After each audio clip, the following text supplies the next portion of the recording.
Hello students, now we are going to learn some examples of heterogeneous catalysis. We are going to discuss two examples.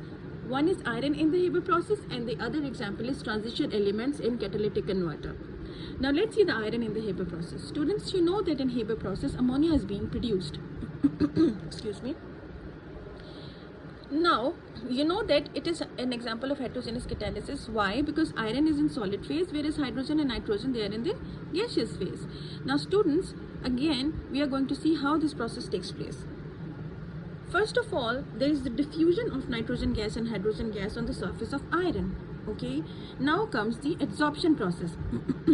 The reactant molecules are chemically adsorbed on the surface of iron, and the bonds formed between the reactant molecules and the iron are strong enough to weaken the covalent bonds between hydrogen and nitrogen, and they are weak enough to break and allow the products to leave the surface. So these are the bonds that are formed on the surface of iron catalyst.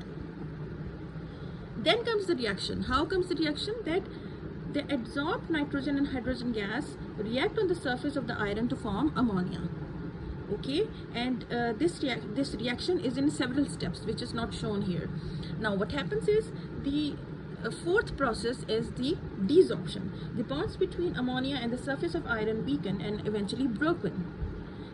You see, this is weakened. The dots show the weak bonds, the line shows the strong bonds, and then it then leaves the surface of the catalyst.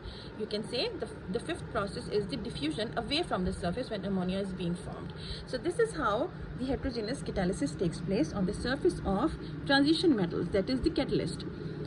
Now you know very well that in the catalytic converter, what happens is that the harmful nitrogen oxides and the carbon monoxide, they are converted to carbon dioxide and nitrogen, which are harmless, comparatively less harmful than these gases. Okay, the catalyst being used in this process is platinum, palladium and rhodium.